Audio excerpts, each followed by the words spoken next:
Meus queridos irmãos, a paz do Senhor Jesus. Abra a tua Bíblia comigo, por favor, no livro do profeta Jonas, capítulo de número 3. Livro do profeta Jonas, capítulo de número 3. E leremos alguns versículos. Livro de Jonas, capítulo de número 3, e nós leremos alguns versículos.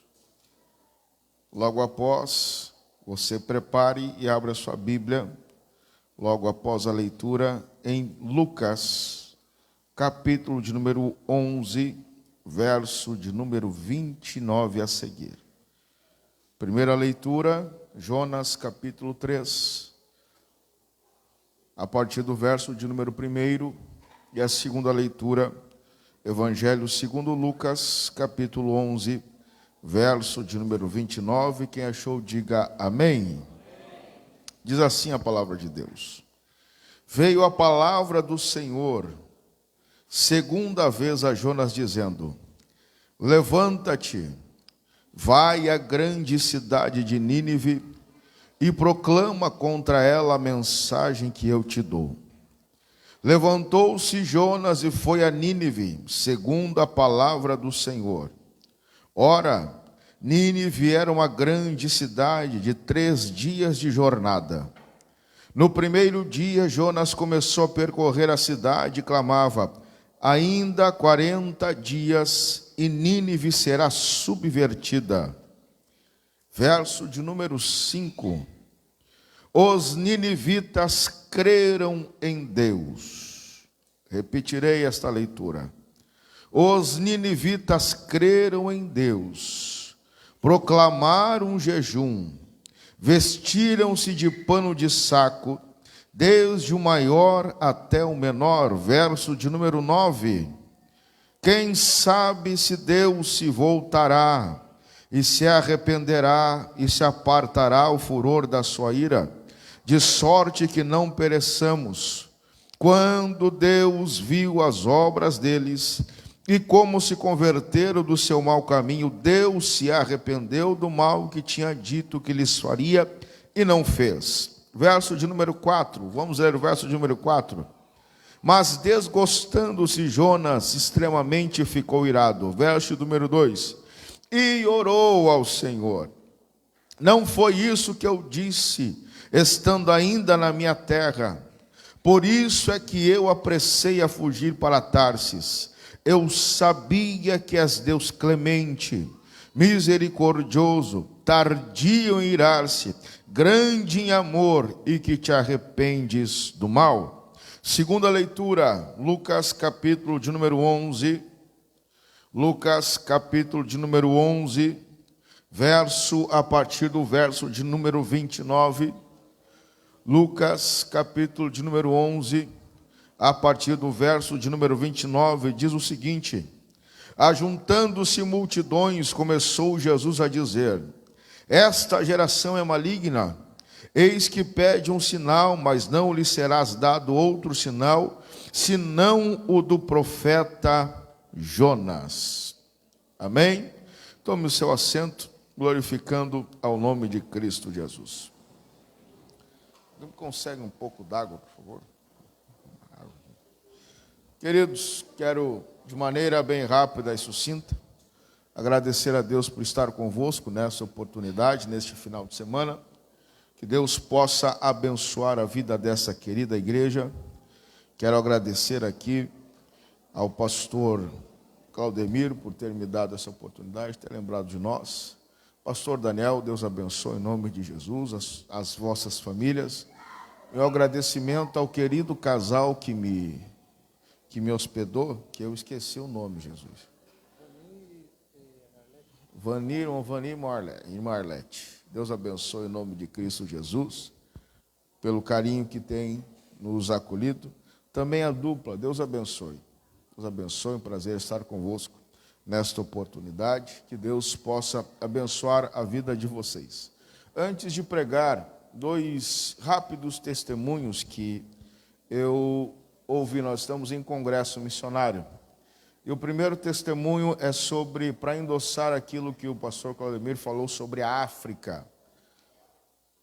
Na cidade de Voti, a igreja de Voti, na época em que o pai era pastor, nós tínhamos, se eu não me engano, 22 projetos missionários. Uma pequena igreja, uma pequena cidade com 22 projetos missionários. E nesses projetos, vários missionários vinham até Ivoti para tanto pregar quanto mostrar o seu trabalho e prestar contas daquilo que eles faziam.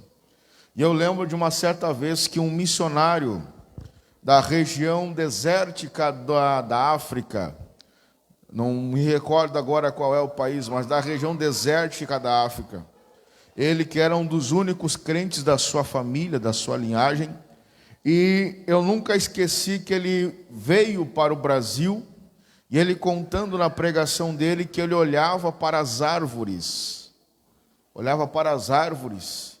e os olhos brilhavam, porque ele dizia assim: vocês têm árvores, vocês têm árvores. Eu só conhecia a existência das árvores, mas eu nunca tinha visto tanta árvore na minha vida. Vocês têm árvores. E naquele contexto que ele estava indo do aeroporto de Porto Alegre até a cidade de Voti, começou a chover. E quando começou a chover, a mesma coisa, ele olhou e disse: chuva? Chuva? É a primeira vez na minha vida que eu vejo chuva de maneira torrencial, do jeito que está caindo, é a primeira vez. E aí, gaúcho, né? Quem é gaúcho aqui, sabe? Eu acredito que tem alguns gaúchos aqui. Quem é gaúcho gosta, para agradar, quando você quer agradar alguém, você dá um churrasco ou leva numa churrascaria.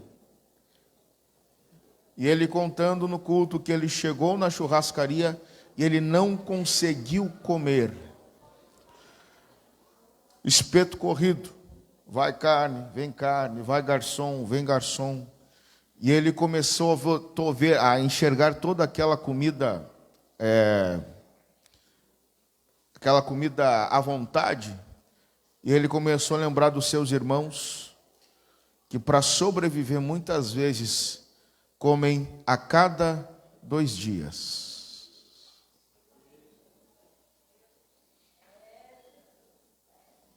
A cada 2 dias, quando está muito escasso, para ninguém morrer, eles comem a cada 2 dias.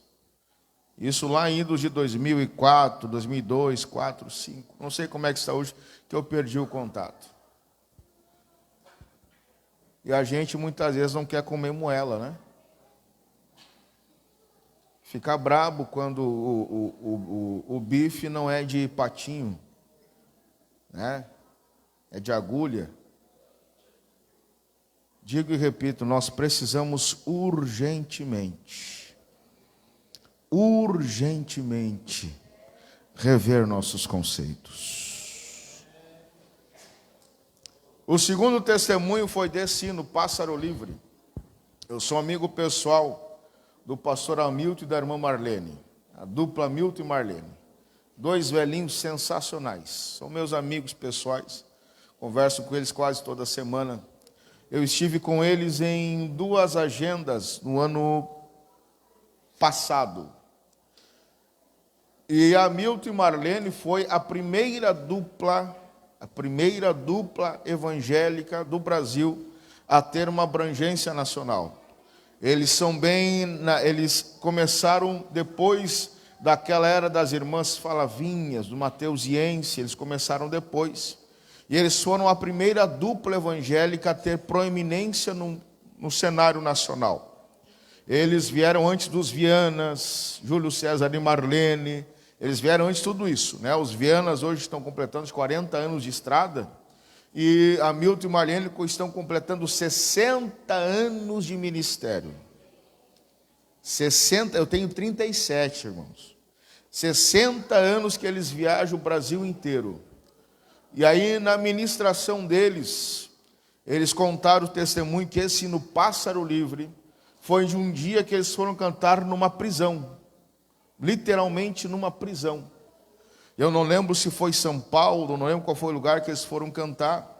E quando eles chegaram para cantar nesta prisão, os seus hinos, que já eram lindos na época, o Pássaro Livre ainda não existia, ele pregando e cantando, e o mover de Deus acontecendo dentro da prisão, né? Quem não sabe disso, pesquise. Existe para a glória do nome de Cristo, existe uma igreja poderosa dentro do cárcere, e eles cantando, e de repente um dos presos sentiu a presença de Deus, se atirou no chão, dentro da sua cela, e deu um grito dizendo: hoje eu estou livre.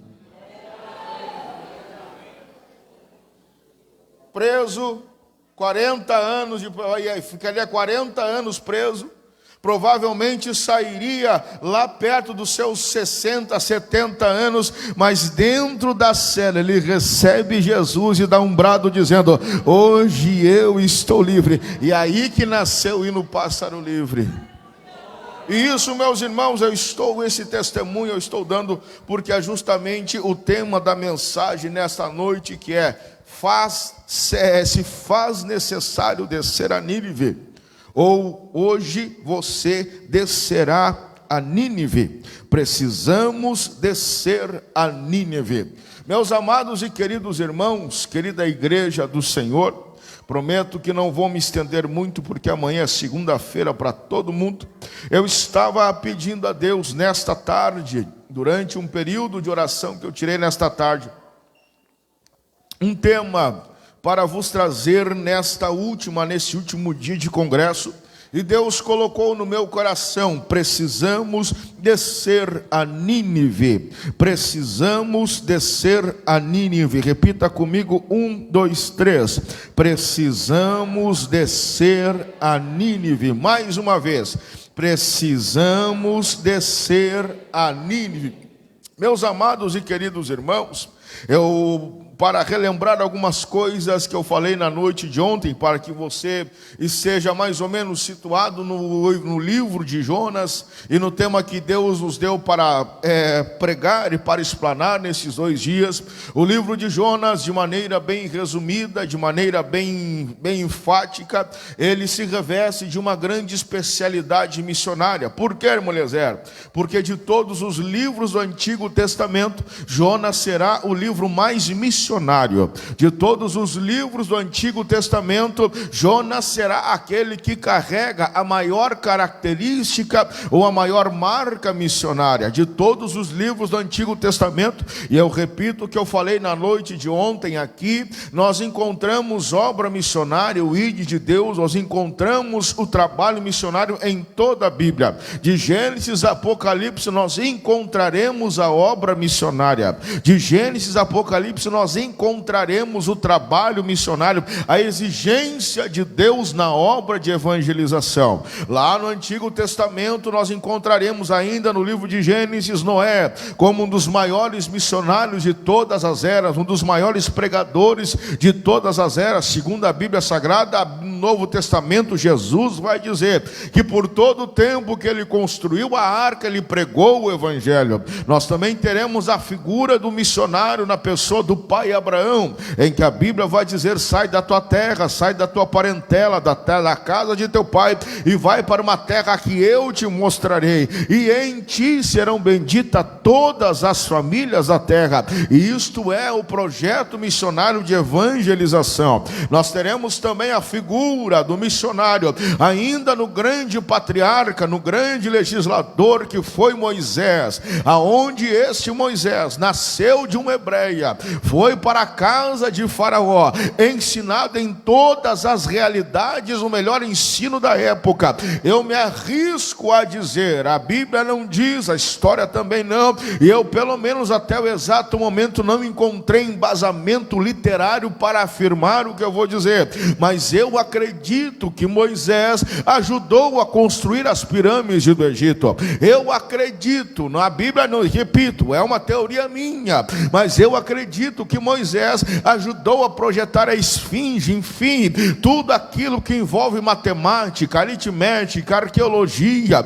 tudo aquilo que envolve astronomia. Moisés foi educado nisso, mas ele recebe o chamado missionário de Deus para então libertar o povo da terra do Egito e levar para a terra prometida. Nós também encontraremos a Bíblia do Antigo Testamento, vários outros projetos missionários, vários outros exemplos missionários, mas de todos eles, o que mais é enfático, o que vem de maneira mais diretiva a ser uma demonstração do projeto missionário é justamente o profeta Jonas. Por que o profeta Jonas? O profeta Jonas, ele sai para profetizar ou para pregar a palavra de Deus a uma nação estrangeira. Ele sai para pregar a palavra, levar a voz de Deus para uma nação estrangeira. E isso vem a ser o mais puro, como diz nos dias de hoje, o mais puro suco da obra missionária, que é você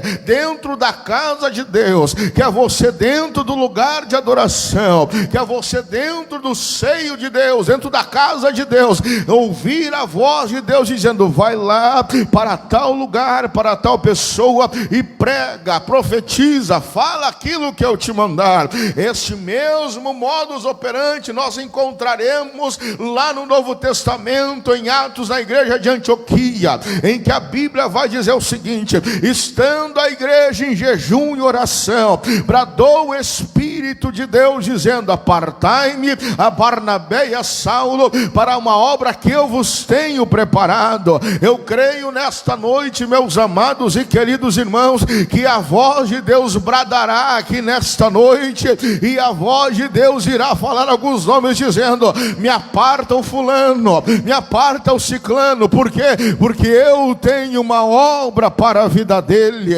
eu tenho algo para a vida dele. Nós temos também no Velho Testamento a chamada missionária no ministério de Isaías, aonde a Bíblia nos dirá que Isaías, depois que morreu o rei Uzias, eu preciso dar uma parada aqui, uma explanada nessa situação. Isaías terá um encontro com Deus no capítulo de número 6 do livro da qual ele escreve. A questão é que Deus, no capítulo 1, ele já era profeta, ele já era ungido, ele já profetizava, ele já tinha o seu ministério, ele já exercia o seu ministério, mas ele só teve encontro com Deus no capítulo de número 6. Ou seja, nós vivemos hoje a realidade de Isaías, de crentes, homens, mulheres, obreiros e obreiras que estão na igreja, que frutificam, que trabalham, que ainda estão, que tomam a ceia, que têm as suas funções na igreja,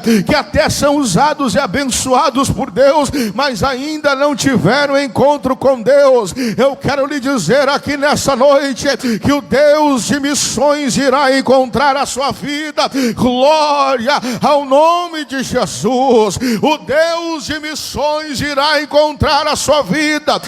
Isaías entra dentro do templo e descreve: no ano que morreu o rei Uzias, eu entrei dentro do templo e eu vi a glória do Senhor. O meu pecado foi sarado, a minha chaga foi curada, os meus ouvidos foram abertos e eu ouvi a voz do Eterno dizendo: a quem enviarei e quem há de ir por nós? Qual foi tua resposta, Jonas? Eis-me aqui, envia-me a mim. Aleluia, aleluia, aleluia, aleluia, aleluia. Por favor, eu quero saber se tem alguém corajoso aqui nessa noite. Eu quero ver se tem alguém corajoso aqui nessa noite. O Espírito de Deus está bradando nesses 2 dias dizendo: a quem enviarei e a quem há de ir por nós? A quem enviarei e a quem há de ir por nós? Se você é corajoso e quer responder esta mensagem, quer responder essa pergunta, levante as suas mãos e diga: eis-me aqui. Eu vou parar de pregar por 20 segundos.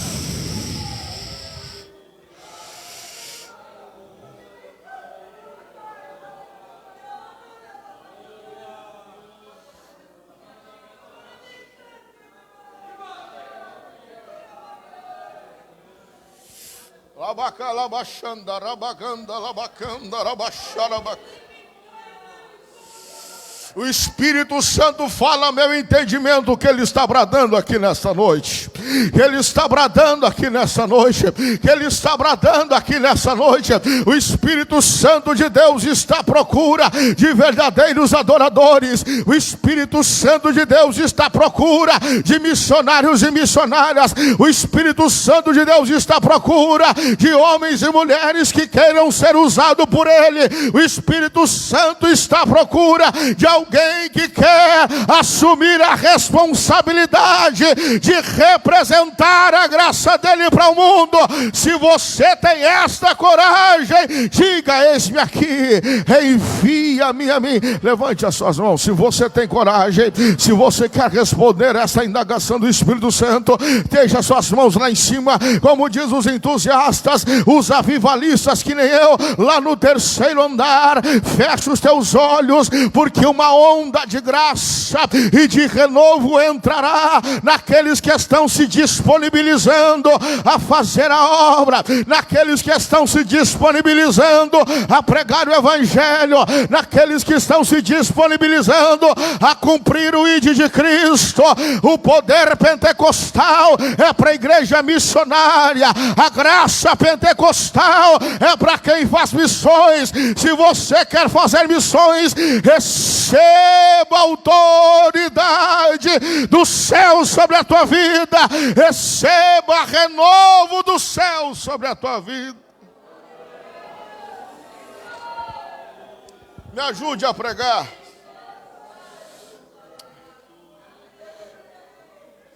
Feche os teus olhos. Eu estou tentando continuar a pregação, mas o Espírito Santo de Deus está travando aqui. Feche os teus olhos.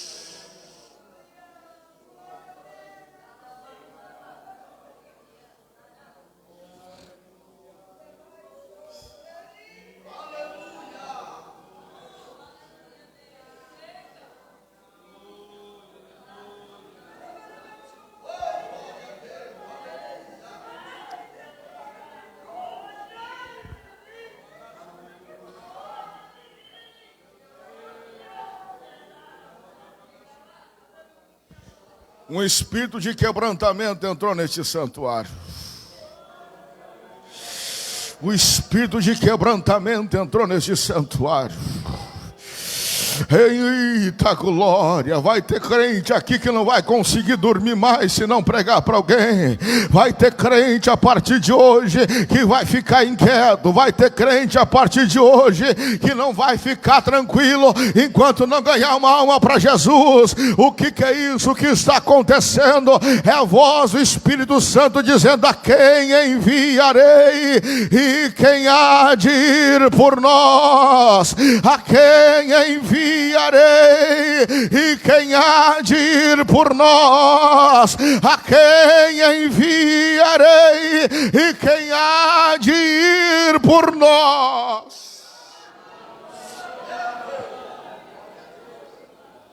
Meus amados e queridos irmãos, segundo a história, segundo alguns historiadores, a cidade de Nínive era uma das maiores cidades daquela época. É o que vem a ser nos dias de hoje considerado uma mega cidade. Uma mega cidade. Naquilo que nós acabamos de ler no verso de número 3, capítulo de número 3, verso de número 3, a Bíblia vai nos dizer isso, que era uma grande cidade, que equivalia a 3 dias de jornada, a 3 dias de caminhada. Nos tempos de Jonas, Nínive era uma cidade importante, um lugar aonde era o centro de uma idolatria, era considerado o centro de idolatria e o centro de violência. Quando você estudar a história da Síria, e eu sugiro que você estude a história da Síria, você verá que Nínive era uma cidade que era uma das maiores potências econômicas da época. Era também uma cidade que se revestia de uma importância cultural muito grande na época.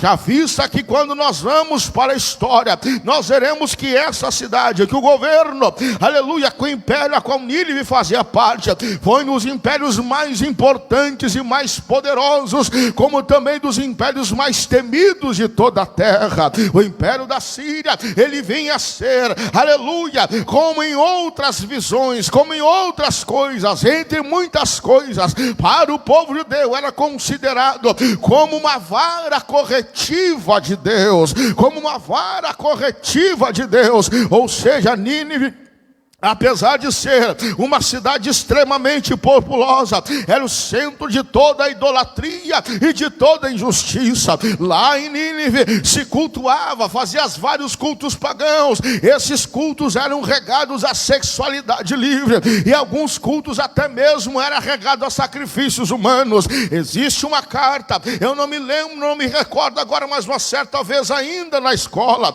eu li uma carta do rei de Nínive, quando ele ia conquistar as cidades, quando ele ia conquistar os reinos. Antes dele chegar e saquear a cidade, ele enviava uma carta, enviava um mensageiro, e nesta carta ele dizia o que ele fazia. Ele descrevia: eu empalo os homens e as mulheres, eu emparedo as pessoas vivas, eu faço morrer de fome, eu deixo em total desespero o meu exército de tantos milhares de homens, eu tenho tantos milhares de carros. Então você tem a opção de simplesmente se entregar para mim, ou de eu chegar aí e dizimar toda a sua terra, dizimar todo o seu lugar. Nínive era o lugar aonde simbolizava o centro de toda a idolatria, o centro de toda a devassidão, o centro de toda a promiscuidade, o centro de toda a destruição. Nínive, aleluia, era sinônimo de dinheiro.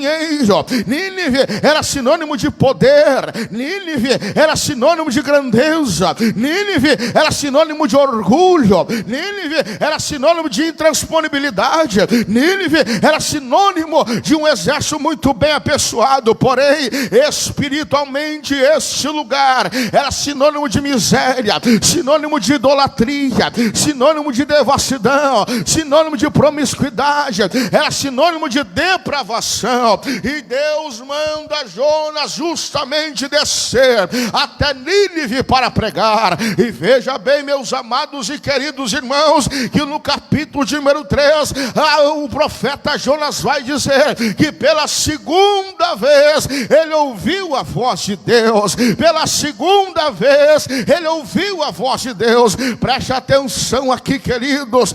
Jonas não estava errado. Eu repetirei: Jonas não estava errado. Quando nós pregamos, ouvimos pregadores e até mesmo estudamos sobre o profeta Jonas, nós focamos em ele fugir da presença de Deus. O nosso foco está em que ele foge da vontade de Deus. Mas na verdade, numa visão humana, numa ótica humana, num pensamento humano, Jonas não estava errado em não querer ir para Nínive. Jonas não estava errado em não querer pregar para Nínive. Jonas não estava errado em não querer descer para Nínive, porque ele sabia que, diferente da cultura em que ele estava, diferente da cultura judaica, da cultura hebreia, que era uma cultura monoteísta, que adorava somente um Deus, que era uma cultura onde se prezava a justiça, porque Deus é a justiça suprema, uma cultura onde se preservava a família, porque até hoje, aleluia, os judeus têm muita ligação, são muito arraigados às suas famílias, diferente da cultura em que ele estava. Nínive simbolizava um retrocesso, uma antessala do inferno, uma antessala de Satanás, um lugar de maldição, um lugar de depravação. Nínive simbolizava o lugar da ira de Deus. Acima de tudo isso, Nínive Nínive simbolizava a ira de Deus contra o povo, a ira de Deus contra o seu amado povo. Quem não lembra que Israel, o reino do norte, foi conquistado por esta potência, e isso simbolizava algo completamente complicado. Jonas estava certo da ótica humana em não querer fazer a vontade de Deus. Jonas estava certo da ótica humana em não querer cumprir a vontade de Deus. Mas, queridos e amados irmãos, deixa eu lhes dizer uma verdade aqui nessa noite: na grande maioria das vezes, para não dizer em total delas, mas na esmagadora maioria das vezes, os nossos projetos, que até parece que são reais, que são certos, não são os projetos de Deus. Eu repetirei: na grande maioria das vezes, aquilo que eu projetei, aquilo que você projetou, aquilo que eu pensei, aquilo que você pensou,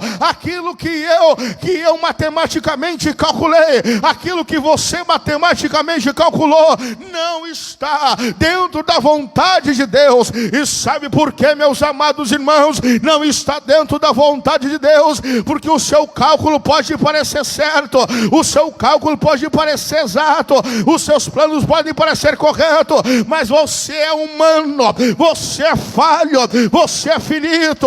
Em contrapartida, os planos de Deus, que parecem ser loucuras, na verdade são certos, porque Ele é eterno, Ele é soberano, Ele é justo, Ele é perfeito. Jonas estava certo em querer fugir daquela cidade, mas como diz, eu repito aqui, como dizem os entusiastas da Bíblia, como dizem os pregadores avivalistas, ele tenta fugir da vontade de Deus. Isso não estava no esboço hoje, irmão. Ele tenta fugir da vontade de Deus e ele só desce. Veja no capítulo de número 1, ele vai dizer que ele desce até Jope para pegar um barco. Quando ele chega no barco, ele desce até a parte mais profunda daquele barco, e depois que ele é jogado do barco, ele desce até as profundezas da barriga de um peixe. Porque, meus amados e queridos irmãos, quem não cumpre a vontade de Deus só desce.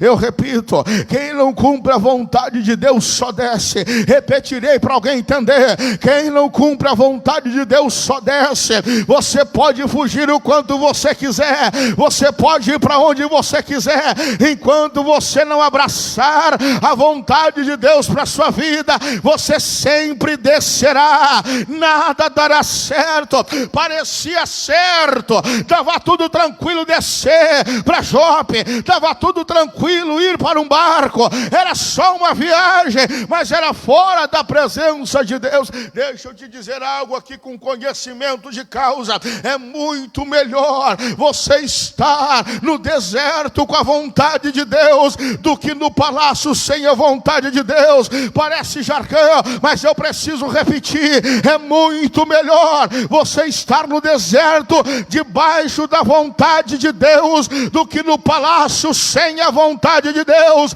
Onde é que está isso na Bíblia, Moisés? Lá no Novo Testamento, a Bíblia vai dizer que num contexto de apostasia moral, num contexto de farisaísmo, dentro do templo, no lugar do templo, na sinagoga, todo mundo queria pregar, mas a pregação era engessada, porque Deus não estava mais lá. Mas de repente, alguém começa a pregar no deserto, e a Bíblia dirá que multidões iam para o deserto para ouvir João Batista pregar, porque ele estava no seio da vontade de Deus. Esteja no centro da vontade de Deus. Quem foge da vontade de Deus, eu repito, quem foge da vontade de Deus, você tem opção. Eu sou adepto da teologia em que vai para o lado do livre-arbítrio. Você tem o direito, você tem a liberdade, não é o direito. Você tem a liberdade de fugir da vontade de Deus. Você tem a liberdade de sair do centro da vontade de Deus. Mas esteja preparado para viver uma vida miserável.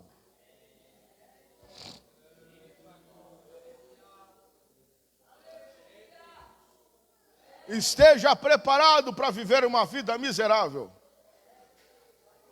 E esta palavra tem endereço certo para alguém aqui nesta noite.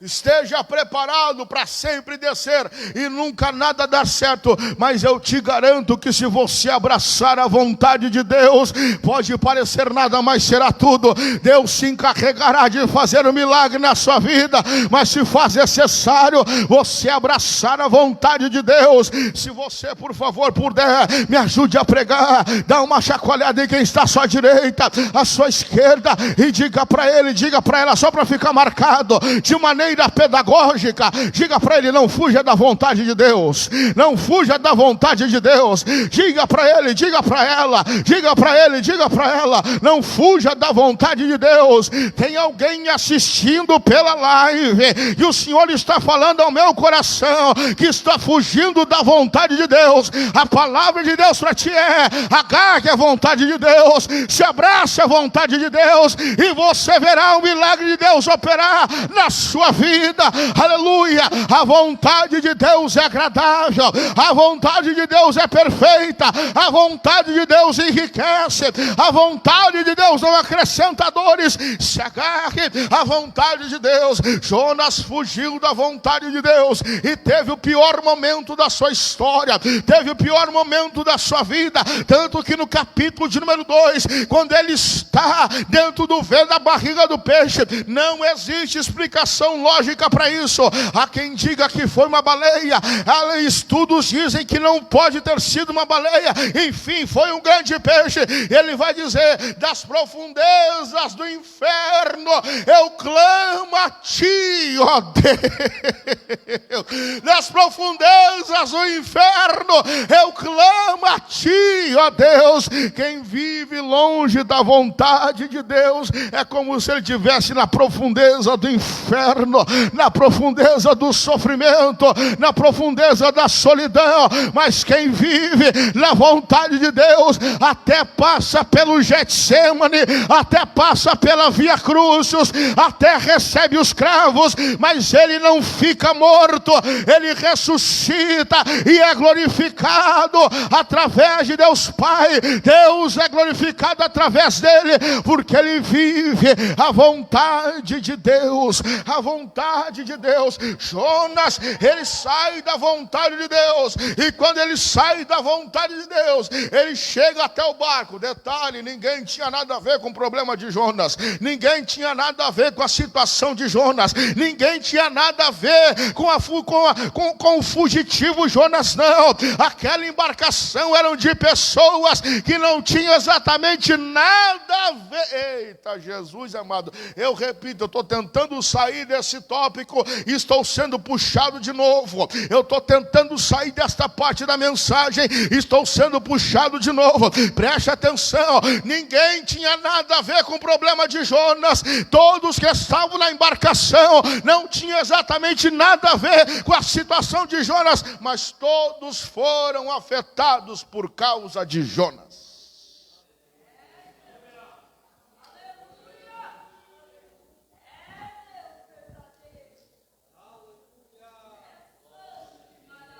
Não havia parentesco de Jonas no barco, pelo menos a Bíblia não fala.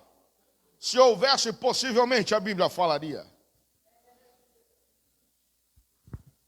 Pelo que eu entendo, não havia nem conhecido de Jonas naquele lugar. Mas todos eles foram afetados, porque Jonas estava tentando fugir da vontade de Deus. Lá vai. Lá vai. Sabe por que a sua casa está sendo afetada? Sabe por que a sua igreja está sendo afetada? Sabe por que você está levando todo mundo para o meio desse turbilhão? Ninguém tem a ver com teus problemas. O problema é você. E você arrasta todo mundo para o problema que você criou.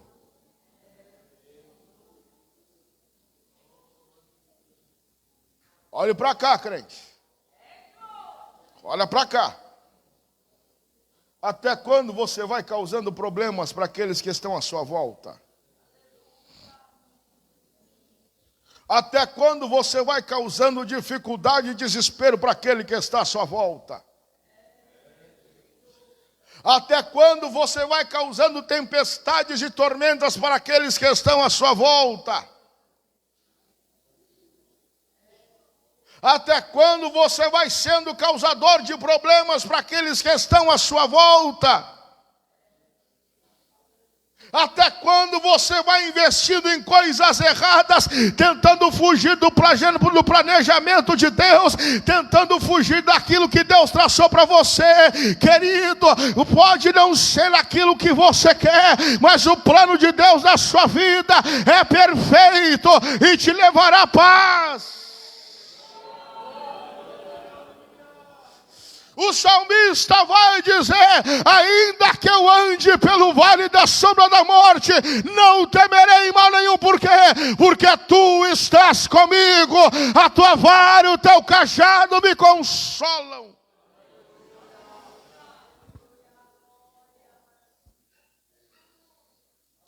Por favor, entenda, para eu sair desse tópico.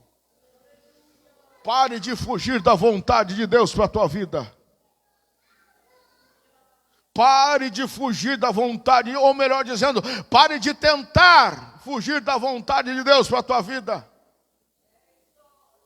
O apóstolo Paulo, quando teve encontro com Cristo em Tarsis, ele vai de Deus, ele cai ao chão, e quando ele pergunta: quem é, Senhor? Eu sou o Jesus que tu persegue. É muito ruim para ti ficar brigando contra aguilhão. Pelo amor de Deus, crente, pare de brigar com o aguilhão de Deus e assuma a vontade dele para a sua vida. Feche os teus olhos mais uma vez. Eu não sou de fazer muito isso, não. Eu não sou de fazer isso de muitas vezes, não. Mas feche os teus olhos, por favor. Feche os teus olhos. Espírito Santo de Deus. Aonde tiver alguém que está fugindo da tua vontade aqui nesta noite, seja aqui dentro deste santuário, seja pela live, eu te peço que o Senhor encontre ele agora. Espírito Santo de Deus,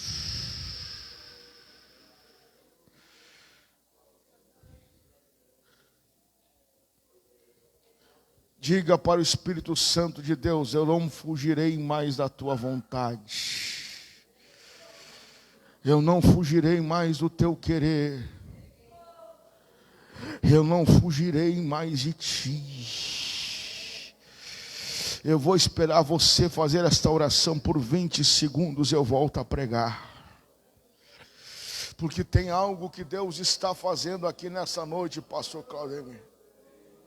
Pastor Daniel, tem gente que está vivendo uma tempestade aqui sem precedentes na sua vida, nada dá certo, e ele está sempre descendo e fica perguntando: Deus, eu sou fiel, Deus, eu sou piedoso, Deus, eu sou justo, por que está acontecendo isso? Deus me trouxe aqui como profeta para te dizer: para de fugir da vontade de Deus para a tua vida e volta para o centro dela. Para de fugir da vontade de Deus para a tua vida e volta para o centro da vontade dele.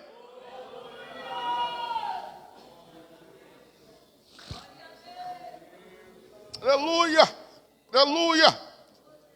Arabacalash, uribicanda, arabacanda, arabash.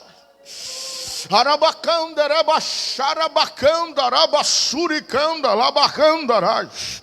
Uribianda, laide, quemanda, rabassu, rebacanda, rebiacanda, rabacanda, rai. A voz profética de Deus está nesse santuário. Errai, rabacai, rabanda, labassu, rebiacanda, rabachai, erimianda, labacanda, rabassu, tecanda, lebriacanda, rabacanda, rai. Pai, o Espírito de Deus fala ao meu entendimento que alguns fujões estão aceitando em vir para a vontade dEle. Alguns fujões estão aceitando em vir para a vontade dEle. Senhor, aquele que está aceitando vir para a tua vontade, visita ele agora, visita ela agora. Você que está voltando para a vontade de Deus, receba a confirmação dos céus sobre a tua vida. A vontade, a vontade, a vontade.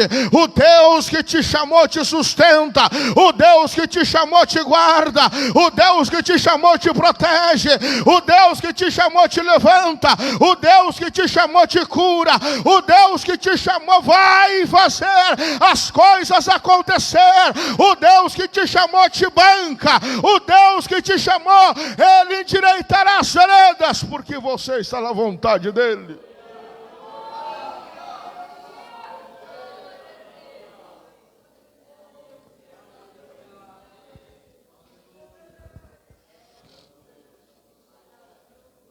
Eu era empregado, como dizia meu pai que descansa na glória, a gente prega o que vive e vive o que prega. Até o ano passado eu era empregado. Batia cartão. Tinha o meu salário caindo todo dia 10. Atendia agendas. Viajava pelo Brasil. Deus me abriu portas maravilhosas. Eu estava com a minha vida garantida. Quando foi na metade do ano para frente, Deus começou a falar: eu vou te arrancar do teu emprego. Eu disse: não, Jesus. Eu estou te servindo. Eu estou produzindo. Eu estou cumprindo o chamado. Eu estou fazendo. Me deixa no meu emprego.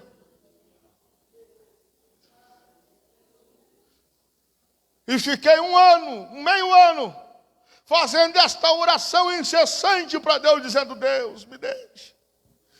Eu trabalhava na Câmara de Vereadores da cidade de Guaíba, com a vereadora Letícia, uma vereadora da igreja, uma amigona minha. Era um bom trabalho, por ela ser cristã. Ela conseguia entender meus horários de viagem, eu conseguia me acertar. Era um trabalho maravilhoso. E Deus disse: eu vou te arrancar de lá. Disse: não, Jesus, não faz isso. Ela perde as eleições. Eu saio do meu emprego. Nós éramos uma equipe de 4. 3 assessores e ela. 2 assessores já conseguiram emprego. A terceira está conseguindo. Mas eu ainda não. Saí do emprego. Dia 1º de janeiro desse ano, como bom pai de família, eu saí do emprego e disse: bom, vou fazer assim, vou fazer assado, vou aplicar aqui, vou trabalhar dessa maneira. Uma das ideias que eu tive foi trabalhar de Uber. Eu tenho um carro que se enquadra, então vou trabalhar assim, vou atender a agenda, vou sustentar minha família. Viajando para a cidade de Ijuí, no interior do estado, a querida e amada igreja de Ijuí. Para quem viaja para aqueles lados sabe que a 386, devido às enchentes do ano passado, está um caos. Eu andando a 95 por hora, de repente eu bato meu carro. Desempregado, vivendo do ministério, precisando do carro, fazendo alguns planejamentos para conseguir sustentar minha casa. Porque se tem uma coisa que eu nunca aceitei, for aquela antiga, o senhor vai lembrar disso, aquela antiga visão de viver da fé, que o cara vivia da fé dos outros, que viajava para cima e para baixo, deixava a família passando fome. Eu disse: não serei assim, eu vou ser um pai de verdade. Eu vou sustentar minha família, eu tenho brio. Bati o carro. Por 2 semanas eu fiquei aéreo. Viajava com o carro da minha mãe. A querida igreja lá em Juí me ajudou a arrumar o carro. Voltei com o carro. Glória a Deus, o carro está arrumado. É o carro que eu vim, inclusive. Fui pregar lá em São Paulo, na cidade de Bragança Paulista. Pastor Wagner, amigo meu, no período do carnaval. Eu ainda desgostoso. Eu ainda dolorido. Eu ainda brabo com Deus. Pastor Wagner olhou para mim e disse: meu filho, fica tranquilo. O Deus que te chamou é o Deus que também te sustenta.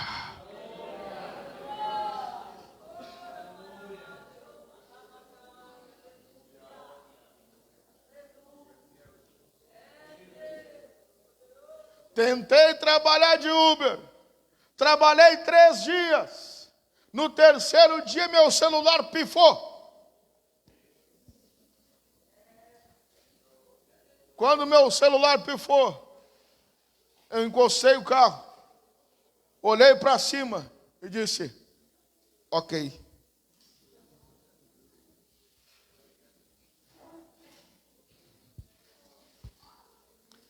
Entendi. A partir de agora eu não tenho mais nada.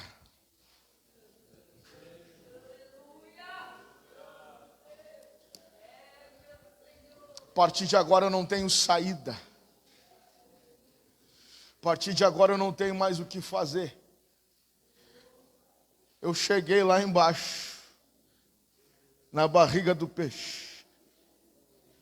Quando eu chorei para Deus, dizendo: Deus, eu não tenho mais o que fazer. Eu não tenho mais para onde correr, eu não consigo mais fazer nada, eu me rendo, não tenho mais nada o que fazer. Parece que Deus bradou do céu dizendo: agora é comigo, agora que tu te entregou, agora que tu abraçou, agora é comigo. Estou há 5 meses vivendo do ministério, não faltou comida na minha casa, não faltou nada na minha casa, as minhas filhas estão sustentadas, as contas estão todas pagas. Por quê? Porque Deus sustentou a sua palavra comigo.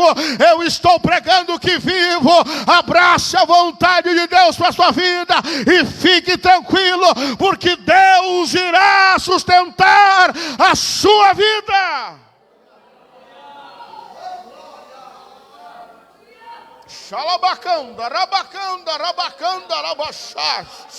Deus sustenta, Deus guarda, Deus cuida, Deus levanta, Deus cura, Deus sustenta.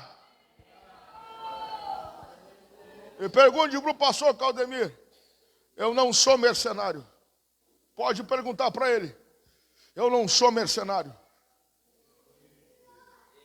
Não sou mercenário. Alguns amigos meus até chegaram para mim e disseram: Eliezer, quem sabe tu repensa isso. Eu digo: não vou fazer isso, porque eu tenho um trato com Deus. E nesse trato que eu tenho com Deus, Ele tem sido fiel comigo. Eu preciso ser fiel a Ele. Eu repito com conhecimento de causa: o Deus que te chamou é o Deus que cuida de você. O Deus que te chamou é o Deus que te sustenta. O Deus que te chamou é o Deus que guarda. Se você crê nesta palavra, levante as suas mãos. Levante as suas mãos e por alguns segundos você glorifica. Por alguns segundos você exalta. Por alguns segundos você engrandece. Por alguns segundos você glorifica. Aleluia. O Senhor fala ao meu entendimento que está confirmando chamadas aqui nesta noite, pastor Daniel. Está confirmando chamadas aqui nesta noite, irmão César. Fique tranquilo que se foi Deus que chamou, Ele sustenta, Ele guarda, Ele cuida, Ele venera, Ele levanta, Ele protege, Ele dirige, Ele direciona, Ele se responsabiliza, Ele vai te guardar, Ele será soberano na tua vida.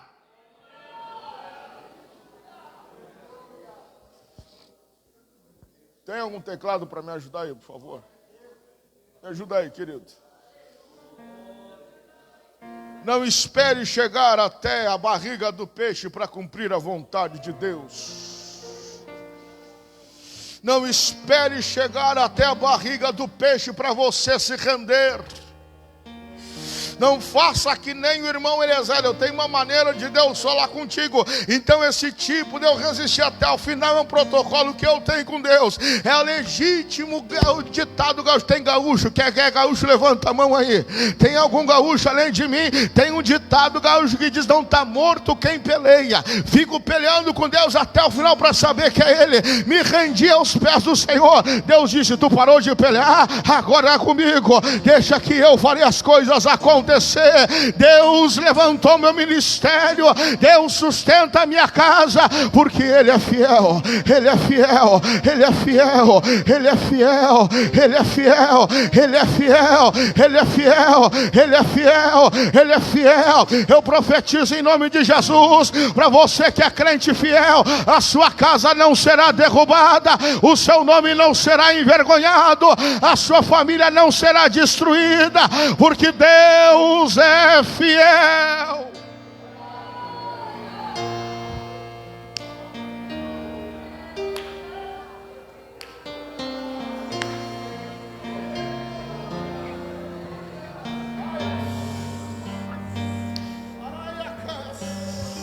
Mais uma vez, adore ao Senhor por alguns segundos.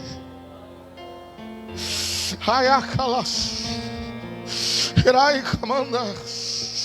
O Ribecala manda rabash, o Ribecala manda las, receba rabaganda lebiachui, amanda rabaganda labacharabacanda rai.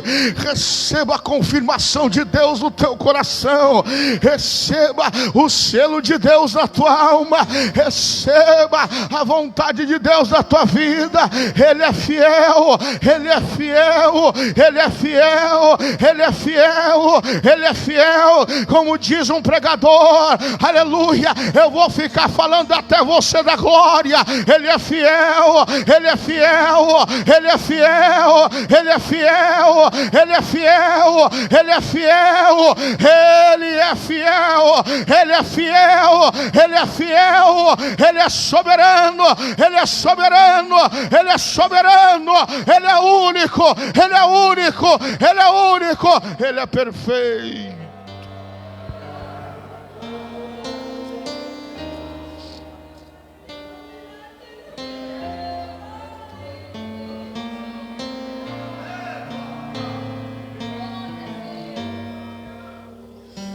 Meus amados e queridos irmãos, querida igreja do Senhor Jesus, quando você vai para essa questão de Jonas, aonde ele começa a causar problemas por causa daquilo, do seu ímpeto de fugir, aí nós entramos no texto do capítulo 7, 8 e 9, aonde vai dizer o seguinte, aonde no versículo de número 7, acompanhe comigo por favor, versículo de número 7 vai dizer: então disseram cada um ao seu companheiro: vinde, lancemos sortes, para que saibamos por que nos sobreveio este mal. E lançaram sorte, e a sorte caiu sobre Jonas. E aí nós entramos no tema do congresso. Então disseram: declara-nos tu agora, por que nos sobreveio este mal? Qual é a tua ocupação? Qual é a tua ocupação? De onde vens? Qual é a tua terra? De que povo és? As perguntas que esse povo desesperado está fazendo para o profeta é: qual é a tua ocupação? O que está te ocupando? O que está tomando o teu tempo? O que tu estás investindo? Veja bem, e Jonas estava preocupado em fugir de Deus e não estava ocupado com a vontade de Deus. Estava preocupado em fugir de Deus e não estava ocupado em fazer a vontade de Deus.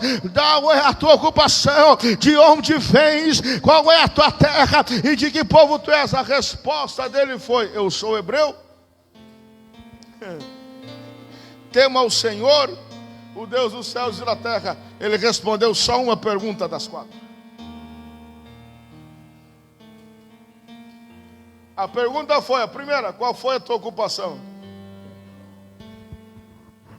Nínive está perguntando para mim e para você hoje: qual é a tua ocupação?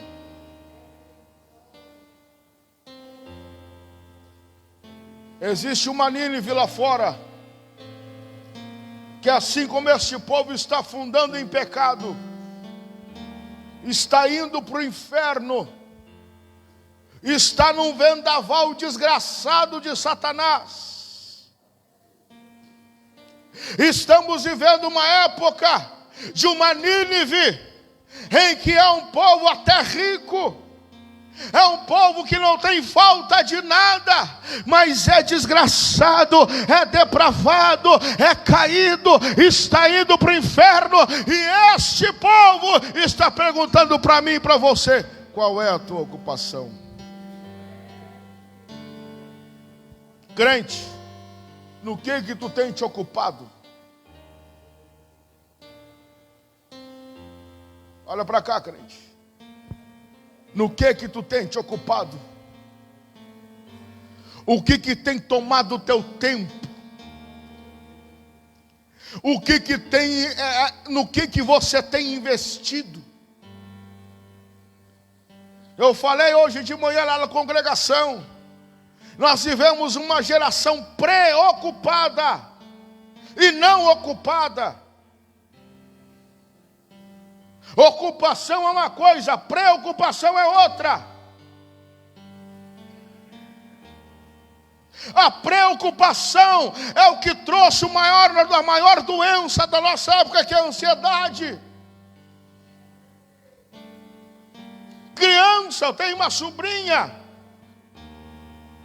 que aos 13 anos de idade já tinha transtorno de ansiedade. A geração antes da gente era muito ocupada, e por isso não tinha transtorno de ansiedade. Nós somos muito preocupados e quase nada ocupados, e por isso temos problemas.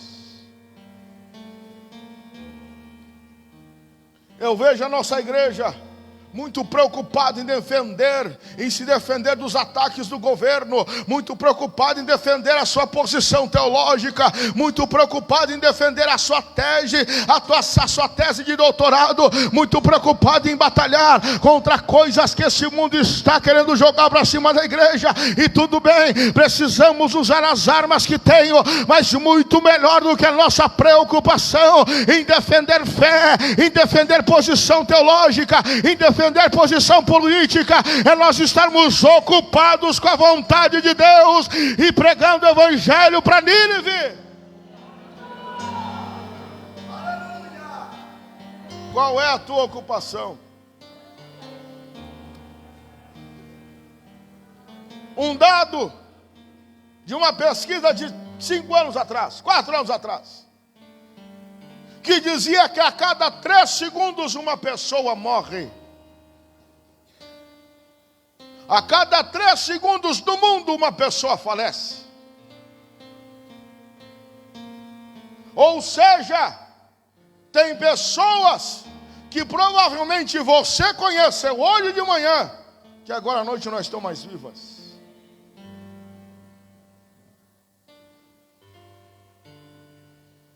Nós somos 20% de evangélicos no Brasil.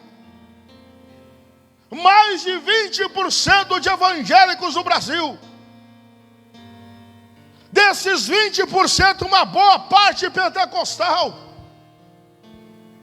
E no entanto, num país de pentecostais em que nós falamos em línguas estranhas, acreditamos na atualidade dos dons, e tudo isso é bíblico, tudo isso é certo. No entanto, nós vivemos o país mais corrupto do planeta Terra.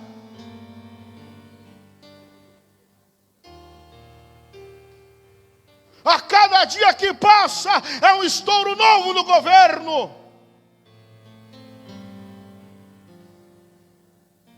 O que é isso, irmão Eliezer? Nós estamos muito preocupados e poucos ocupados. Eu não sou contra pensamento teológico, estudo teológico, defesa da fé, defesa política. Não sou contra isso. Muito pelo contrário, eu acho sim que a igreja tem que se posicionar. Eu acho sim que nós temos que ter ensinamento teológico. Eu acho sim que nós temos que defender a nossa fé. Eu acho sim que nós temos que defender a nossa posição no mundo. Eu acho que tudo isso está certo. Porém, meu querido, mais importante do que isso é fazer a vontade de Deus, aquilo que Deus tem dito para nós fazermos. A Bíblia nos dirá que João Batista, prestes a perder a sua vida, terá um episódio de ansiedade, já preso, e ele manda um mensageiro falar com Jesus, e a pergunta é: tu realmente é o Cristo? Tu realmente é o Messias? Tu realmente é a promessa de Deus?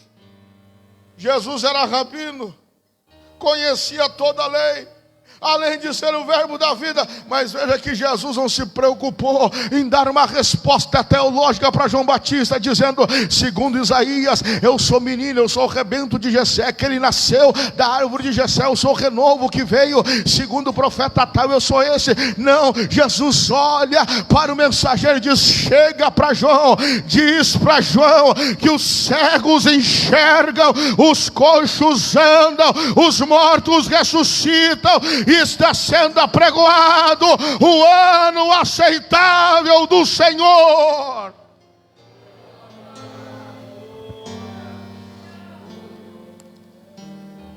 Eu preciso continuar, mas me ajude a pregar de maneira pedagógica e com carinho. Diga para quem está à tua direita, à tua esquerda, qual é a tua ocupação.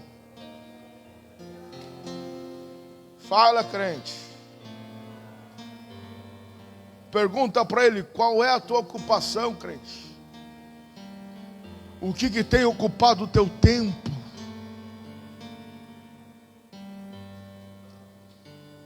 Enquanto você está preocupado brigando com calvinista, arminiano, pré-mídia, pós-tribulacionista, se a atualidade dos 11 é para agora, se não é, tem gente morrendo, indo para o inferno. Tem gente que morreu hoje, que a última oportunidade era hoje, e você não foi lá, porque você ficou preocupado com coisas efêmeras. Pelo amor de Jesus Cristo, se ocupe a partir dessa noite com a vontade de Deus. Eu vou me encaminhando para o final. Capítulo 3. A Bíblia vai dizer que depois da pregação dura de Jonas, Jonas não pregou uma pregação coach. Jonas não pregou uma pregação água com açúcar, adocicada, não. Até porque Jonas estava com raiva. Jonas não pregou uma pregação palatável. Jonas não pregou uma pregação que massageia, que abraça, que faz se sentir bem. Não.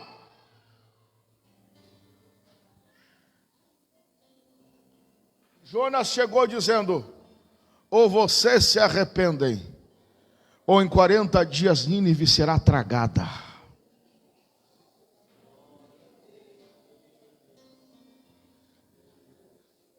Ou vocês se arrependem, ou em 40 dias Nínive será tragada. Capítulo 3, verso de número 5. Os ninivitas creram em Deus.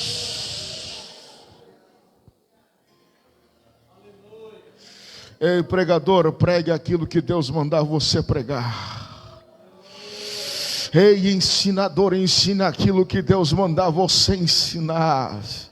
Não se preocupe com like, não se preocupe com abraços, não se preocupe com aplausos.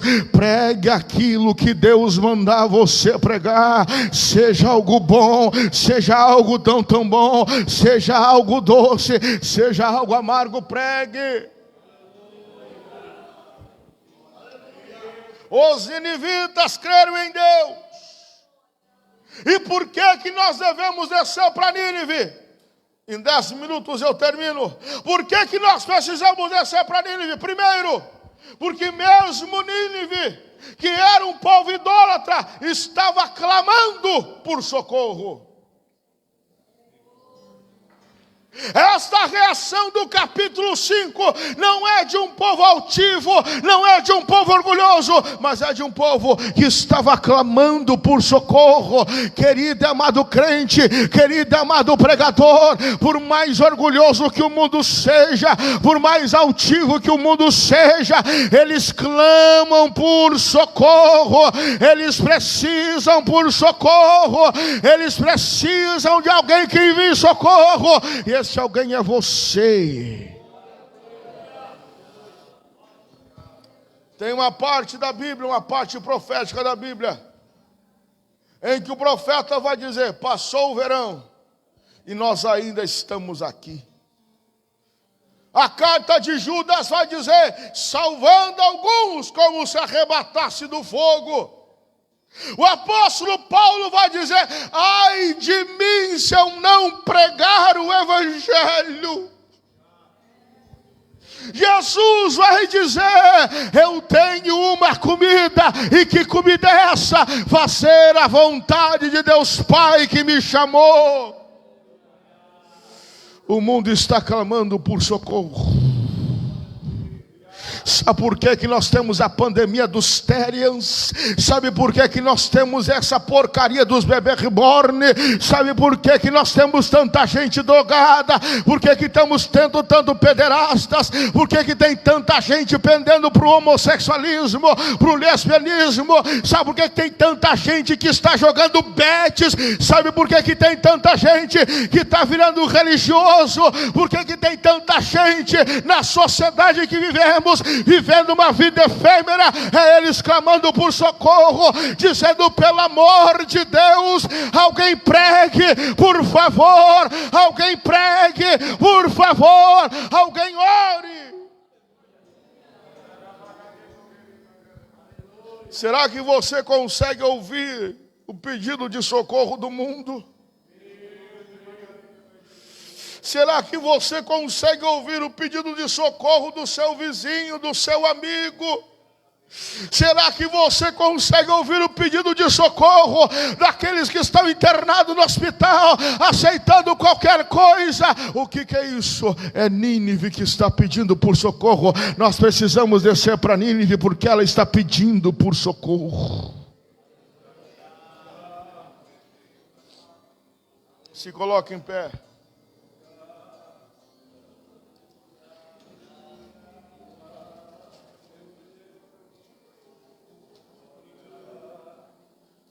Precisamos descer para Nínive, porque Nínive está pedindo por socorro. Nós precisamos pregar, porque o mundo está pedindo socorro.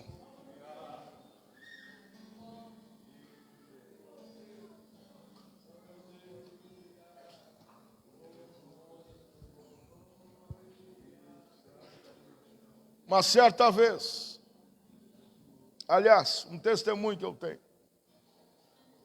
Dia 2 de maio de 2024, nós tivemos o maior desastre ecológico no estado do Rio Grande do Sul. 96% do estado ficou debaixo d'água. E as cidades que não foram diretamente atingidas foram indiretamente atingidas.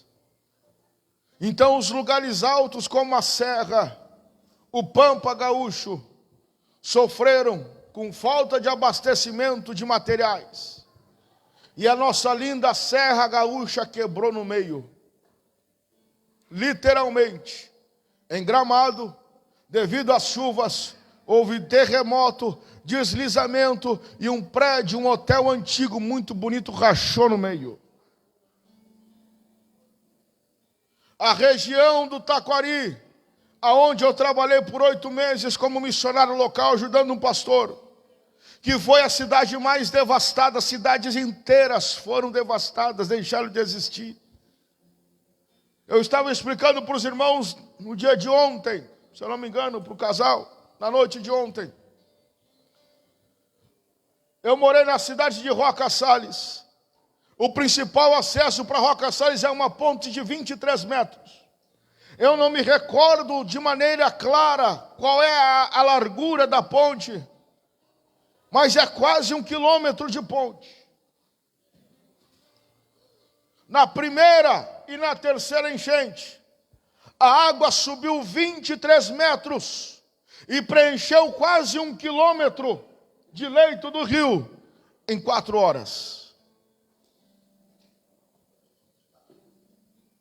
Na cidade de Porto Alegre, dentro da cidade, em bairro de Porto Alegre, a água chegou a 5,40 metros de fundura, com correnteza. Na cidade de Canoas, pessoas que moravam perto do dique tiveram que sair rápido, porque foi tão furiosa a força da água, que casas de madeira foram arrancadas da sua base e jogadas dentro do pátio, em outro lugar. Na cidade onde eu moro, perto da minha cidade, entre Porto Alegre e Guaíba, existe a cidade de Eldorado. Eldorado ficou sem asfalto. A cidade inteira de Eldorado ficou debaixo d'água. Inteira. Uma cidade inteira debaixo d'água. E quando as águas começaram a querer baixar, você olhava para o asfalto e não tinha asfalto, porque a água revoltou a terra e arrancou o asfalto. No meu bairro, onde eu moro, a água chegou a 2,10 metros de profundidade. Em bairros mais perto do rio, ficaram 20 e poucos dias com água nessas casas. Por um milagre, no meu bairro, são mais de 20 mil moradias. Por um milagre que eu não sei explicar, a minha casa foi uma das 30 não atingidas do bairro. De quase 20 mil casas, a minha foi uma das únicas 30 que não foram atingidas. Nesse contexto, abrigos da prefeitura, o Senhor colocou uma loucura no meu coração, de fazer culto dentro dos abrigos. Eu tinha que voltar para casa dormir à noite, porque os marginais estavam tentando saquear as casas. Então terminava os cultos. Eu pegava um som que a igreja tem para evangelismo, ia pregar nesses lugares. Levava uma equipe comigo, orava por alguém, orava por outros. Alguns aceitaram a Jesus, enfim. Encaminhei para desafios. E a palavra que vinha à minha cabeça é Esdras, quando a Bíblia vai dizer que eles, em meio ao caos, construíram um altar de adoração. Está lá em Esdras. Em meio ao medo do caos, construíram um altar de adoração. Em um desses abrigos eu preguei. E quando eu preguei, um policial militar que estava desviado há 20 anos voltou para Jesus. Num desses abrigos. 1 ano depois eu vou pregar na cidade de Charqueadas. Esse policial é irmão de um pastor da cidade de Charqueadas. Mais ou menos 1 ano depois eu fui pregar na cidade de Charqueadas um culto de adolescentes. E eu estou pregando. E eu olho para um negão, careca, forte. Eu disse, mas eu conheço esse preto. E continuei pregando, né, para não fazer gafe, fiquei quieto. E pregando, tal. E fiquei olhando para ele, mas de onde é que eu conheço essa figura? Meu Deus do céu. Terminou o culto. Ele veio me cumprimentar. Eu disse, tchê, de onde é que eu te conheço? E o senhor não lembra de mim? Eu digo, mais ou menos. O senhor lembra? Há 1 ano atrás, lá no abrigo da prefeitura em Guaíba, quando eu estava de serviço. Digo, lembro, eu sou o policial que voltou para Jesus.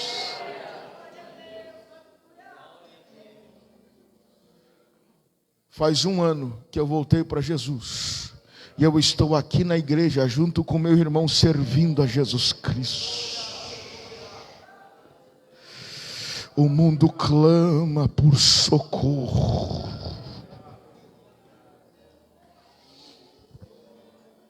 Nós precisamos pregar porque o mundo clama por socorro.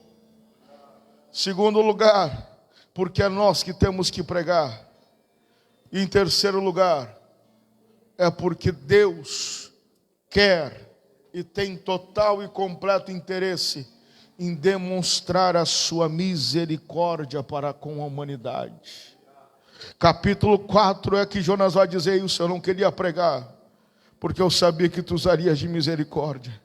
E aí nós chegamos em Lucas capítulo 11, verso 29, em que Jesus vai dizer no final deste versículo, no final deste capítulo 3, bota aí por favor no telão, capítulo 11, verso 31 e 32, capítulo 11, verso 31 e 32, coloque para mim por favor, aleluia, capítulo 11 de Lucas, verso 29 a 32, verso 29 vai dizer o seguinte: ajuntando-se a multidão, começou a dizer: maligna esta geração, ela pede um sinal e não lhe será dado, outro sinal senão o sinal do profeta Jonas. 30, porquanto assim como foi Jonas sinal para os ninivitas, assim o Filho do Homem o será também para esta geração. 31, olha o mistério: a rainha do sul se levantará no dia do juízo com os homens dessa geração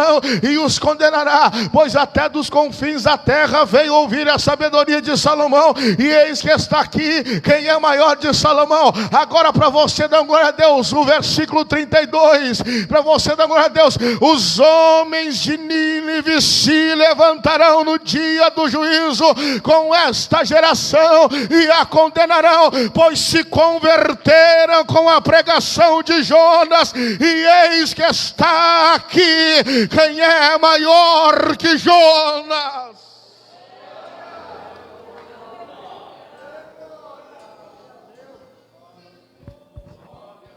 Nós precisamos descer a Nínive, porque Deus está desejoso em demonstrar a sua misericórdia. E para fechar, para concluir, precisamos descer a Nínive, porque o arrebatamento está às portas de acontecer.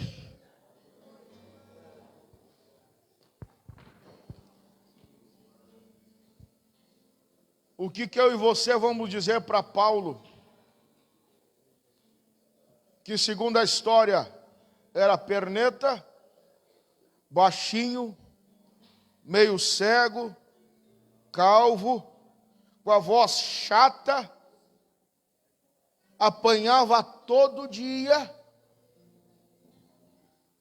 e ele vai dizer: eu já estou acostumado a apanhar, passar fome. E esse homem ganhou o mundo inteiro da época para Jesus. E eu e você, que conseguimos conversar com qualquer pessoa, qualquer hora, por um aparelho desses, passamos 1 ano sem ganhar uma pessoa para Jesus.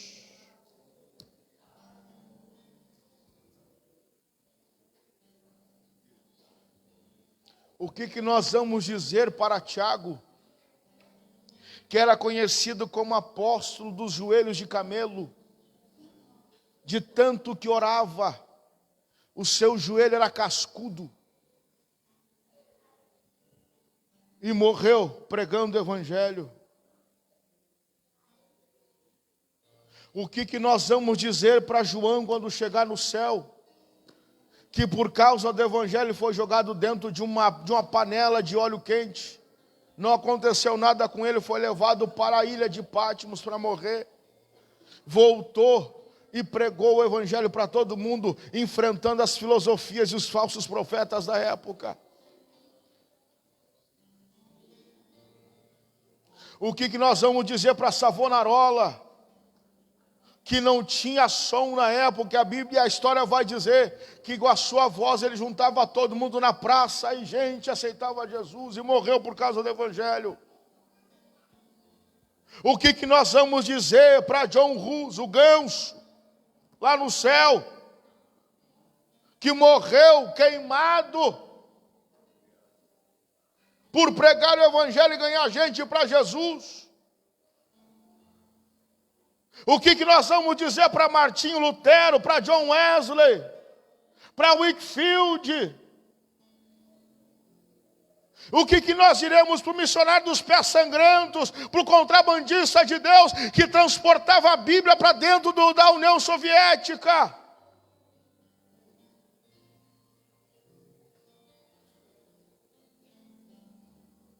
Enquanto eu e você, num país livre, pode ter a reclamação que quiser do governo do Brasil, mas nós vivemos um país livre, temos liberdade de culto, temos liberdade de pregar, ninguém aqui sofre apedrejamento, ninguém aqui sofre tiro, ninguém aqui leva tomatada por causa do Evangelho.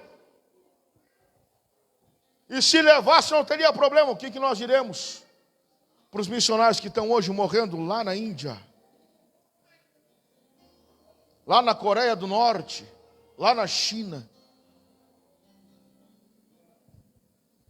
Quando nós chegar no arrebatamento, nós precisamos descer a Nínive, porque o arrebatamento está mais perto do que nunca. E Deus vai cobrar das nossas mãos o sangue das pessoas que nós não anunciamos o Evangelho. Feche os teus olhos, por favor. Deus, eu preguei a tua palavra.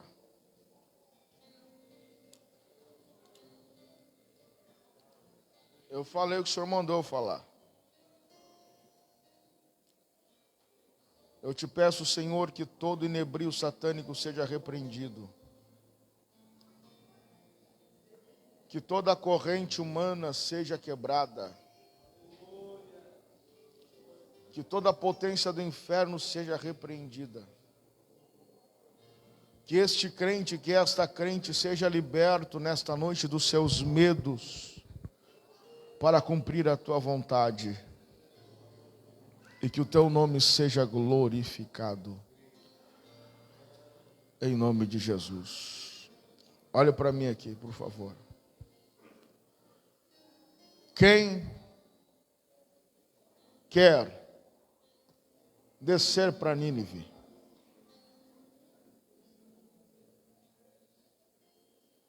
Quem quer descer para Nínive?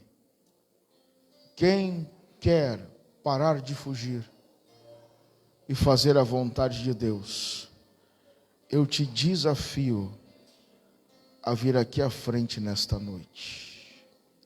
Lá menor, por favor. Lá menor.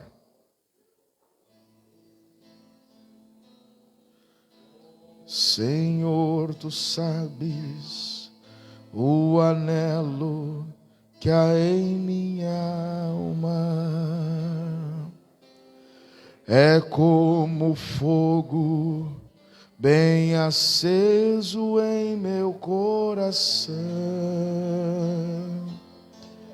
Senhor, pergunto, por que é que eu não posso andar pelos países deste mundo perdido? Venha. Eu quisera ir ao campo missionário. Eu quisera, Senhor, ir a proclamar, mesmo aqueles quase mortos, sem saber que há um Deus. Eu quisera.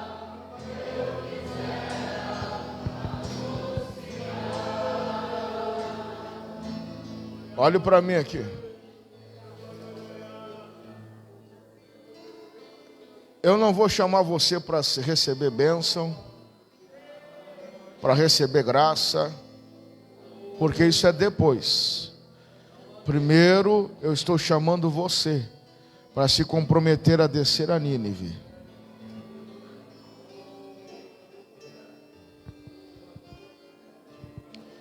O mais interessante de Atos 2 é que a Bíblia não especifica homem, mulher, moço, moça, velho, novo, não. Atos 1:8, recebereis poder ao descer sobre vós o Espírito Santo. Irmão, eu sou muito velho, se comprometa, porque você terá poder de Deus para fazer a obra. Irmã, eu sou muito nova, se comprometa, que Deus te dará condições de fazer a sua obra. Eu vou dar a você 2 minutos para vir, a partir de agora. E eu vou orar. Somente tu conheces os meus problemas, somente tu, Senhor, me ajudará, porque sei que em ti vivo, tudo em mim podes fazer. Irei, Senhor, aonde me ordenares. Eu quisera ir ao campo missionário. Eu quisera, Senhor, ir a proclamar. Mesmo aqueles quase mortos, sem saber que há um Deus. Eu quisera anunciar. Você tem 40 minutos para ver. Mesmo aqueles quase mortos, sem saber que há um Deus.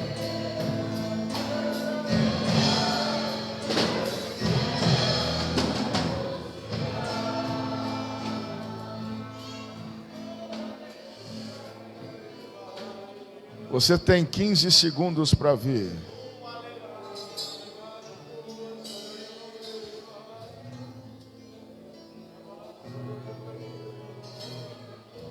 Faz sol maior para mim, sol maior. Eis-me aqui, estou disponível, então usa-me.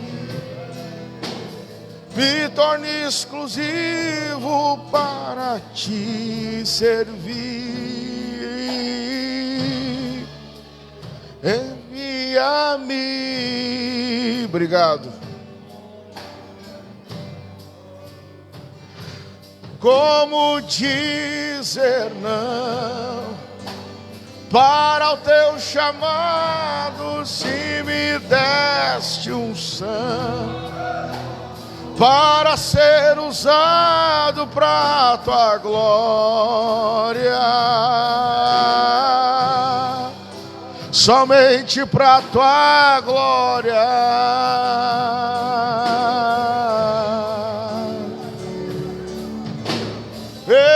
Eis-me aqui, estou disponível, então usa-me.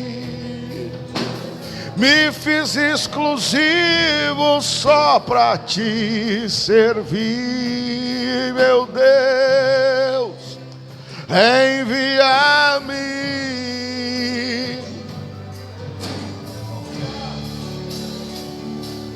Como dizer não para o teu chamado, se me deste unção para ser usado para a tua glória, somente para tu. São esses? Alguém nesta noite não é cristão, mas quer entregar sua vida para Jesus. Está vivendo uma vida de inferno, mas quer entregar sua vida para Jesus e viver o céu na terra. Temos alguém que está longe dos caminhos do Senhor, mas que quer voltar hoje. Levante a sua mão. Temos alguém? Feche os teus olhos. Com a permissão do pastor, os obreiros, se puder descer para orar, impor as mãos.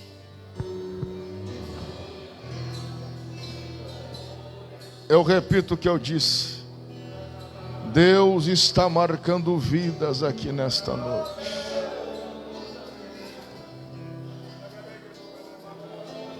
A dupla se prepare, por favor, meus queridos. Feche os teus olhos, levante as tuas mãos aos céus e vamos orar. Nós te louvamos, Eterno. Nós te agradecemos, nós te bendizemos.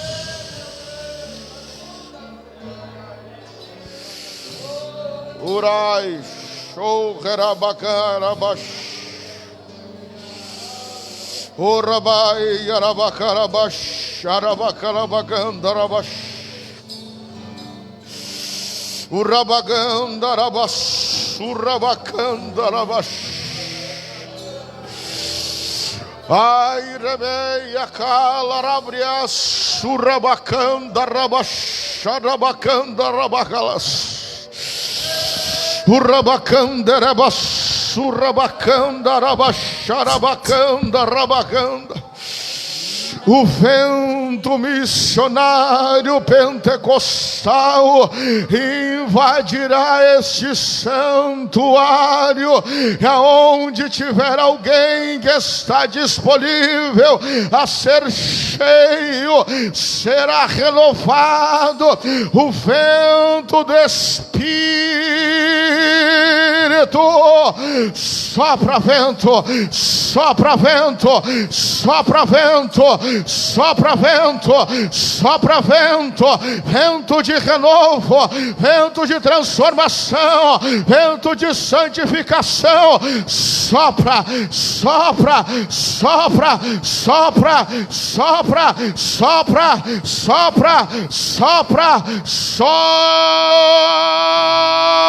vento, sopra vento, sopra, sopra vento. Jesus amado, olha para cada vida que nesta noite, Pai, está se disponibilizando a fazer a tua obra, está se disponibilizando a fazer o teu querer, está se disponibilizando a descer para Nínive. E nesta noite, Pai, receba autoridade e seja cheio.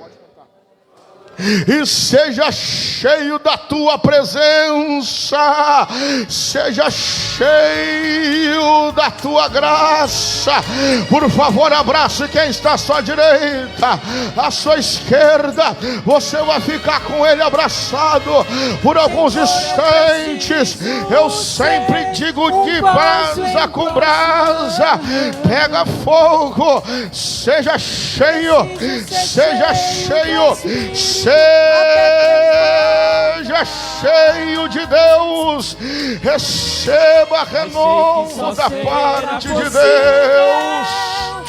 Aleluia. Senhor, eu sou fraco e preciso